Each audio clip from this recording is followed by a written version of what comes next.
প্রিয় এইচএস শিক্ষার্থীরা, দেখো আজকে আমি নিয়ে এসেছি একটা নতুন ব্লগ। আগের ব্লগে আমরা শিখেছিলাম এই ফরম্যাটটা সম্পর্কে। ঠিক আছে, আজকে আমরা এই ফরম্যাটেই একটা নতুন ব্লগ নিয়ে এসেছি। দেখো, ব্লগটা হলো write a blog on how to avoid getting addicted to social media within 75 ওয়ার্ডস। অর্থাৎ কিভাবে সোশ্যাল মিডিয়াকে সোশ্যাল মিডিয়ার অ্যাডিক্টকে কিভাবে অ্যাভয়েড করা যায় সেই নিয়ে 75টা ওয়ার্ডে তোমাদেরকে একটা ব্লগ লিখতে হবে। ঠিক আছে, বেশ, আমি একবার এক ঝলক তাড়াতাড়ির মধ্যে একবার বলে দিই এই জিনিসটা। দেখো, এই ব্লগ অ্যাকচুয়ালি আমরা ইন্টারনেটে পড়ি।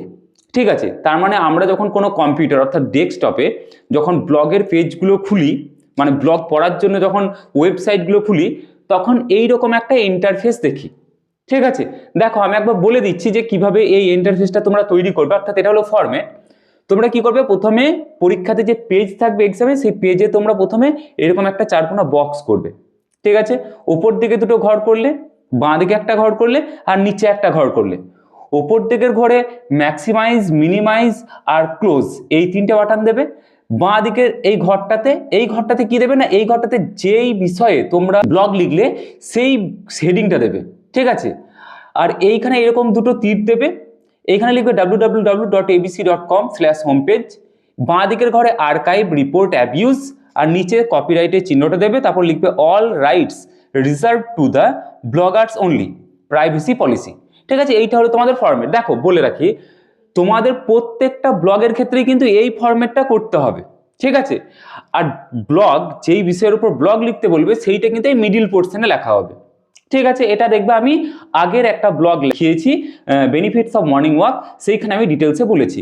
বেশ, আজকে দেখো আমরা এইটার ব্যাপারে লিখছি। দেখো এইখানে আমরা হেডিং দিয়েছি। ঠিক আছে, হেডিংটা কোথা থেকে পেয়েছি, দেখো কোশ্চেন থেকে লিখেছে how to avoid getting addicted to social media. এটাই আমরা হেডিং করেছি। দেখো, হেডিংয়ে মনে রাখবে যে প্রত্যেকটা ওয়ার্ডের প্রথম লেটারগুলো ক্যাপিটালে হয়। তাই আমরা এইচ, হাউ এর এইচটা ক্যাপিটালে, অ্যাভয়েড এর এটা, গেটিং এর জি, অ্যাডিক্টেড এর এ, সোশ্যাল এর এস, আর মিডিয়ার এম ক্যাপিটালে দিয়েছি। মনে রাখবে আর্টিকেল আর প্রিপোজিশনের প্রথম লেটার ক্যাপিটালে দেওয়ার দরকার পড়ে না। বেশ, দেখো তাহলে এটা আমরা দিয়েছি কোশ্চেন থেকে। ইন্ট্রোডাকশন, আমি আগের ভিডিওতে বলেছি যে ইন্ট্রোডাকশন কিন্তু আমরা খুব বেশি লিখবো না, 2 থেকে 3 লাইন, কি বড় জোর 4 লাইন। দেখো আমরা ঠিক সেই রকমই এখানে লিখেছি। দেখো কি লিখেছি, খুব সহজ সরল সেন্টেন্স, মানে এটাতে কিন্তু 5-এ 5 পাবে। তোমরা যদি একটু ধৈর্য ধরে লেখো 5-এ 5 পাবে। দেখো এটাতে লিখেছি social media is useful but too much use is harmful. অর্থাৎ সোশ্যাল মিডিয়া ব্যবহার ভালো, কিন্তু অত্যধিক ব্যবহার ক্ষতিকর। Many students waste time scrolling reels and post. তাহলে অনেক ছাত্রছাত্রী আজকে সময় নষ্ট করে রিলস আর পোস্ট স্ক্রলিং করে। We must learn how to use social media wisely. আমাদেরকে শিখতে হবে সোশ্যাল মিডিয়া কিভাবে জ্ঞানস্বরূপ ব্যবহার করা যায়। অ্যান্ড অ্যাভয়েড এডিকশন, এবং এর এডিকশন থেকে কিভাবে দূরে থাকা যায়। বেশ, এখানে লেখা আছে ডাজ অ্যান্ড ডোন্টস, অর্থাৎ কি কি করা যায় আর কি কি করা যায় না। দেখো আমি এখানে 4টে পয়েন্ট দিয়েছি, জায়গার অভাবে তোমরা পারলে আরো পয়েন্ট দিতে পারো, অসুবিধা নেই, কিন্তু আমার এটা 75 ওয়ার্ডসের মধ্যে করা হয়েছে। দেখো লিমিট ইওর স্ক্রিন টাইম, তাহলে আমাদেরকে কি করতে হবে, স্ক্রিন টাইমটা লিমিট করতে হবে, অর্থাৎ একটা লিমিটেড টাইম পর্যন্ত আমাদেরকে মোবাইল দেখতে হবে।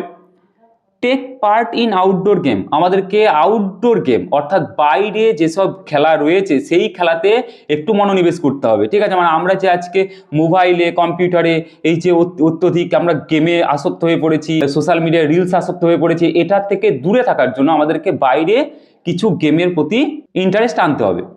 রিড বুকস রেগুলারলি, অর্থাৎ প্রত্যেক দিন বই পড়তে হবে। Avoid using phones before bed, অর্থাৎ বিছানায় যাওয়ার আগে আমরা যেটা করি ফোন নিয়ে বিছানায় চলে যাই, এটা আমাদেরকে অ্যাভয়েড করতে হবে।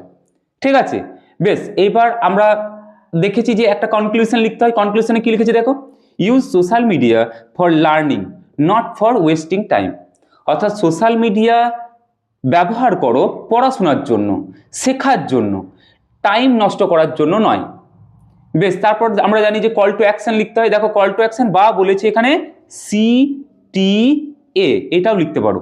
কল টু অ্যাকশনে কি লিখছি, share your views in the comment box, অর্থাৎ তোমার যেই মতামত সেটা কমেন্ট বক্সে জানাও। ঠিক আছে, দেখো খুব সুন্দর সহজ সরল সেন্টেন্স দিয়ে, সহজ সরল ওয়ার্ড দিয়ে আমরা লিখেছি। এইরকম ভাবে লিখলে কিন্তু 5-এ 5 পাওয়া যায়। ঠিক আছে, দেখা হচ্ছে নেক্সট ভিডিওতে। ততক্ষণ সঙ্গে থেকো, চ্যানেল সাবস্ক্রাইব করা না থাকলে সাবস্ক্রাইব করে নিও, আর ভিডিওটি লাইক কমেন্ট শেয়ার করতে ভুলো না।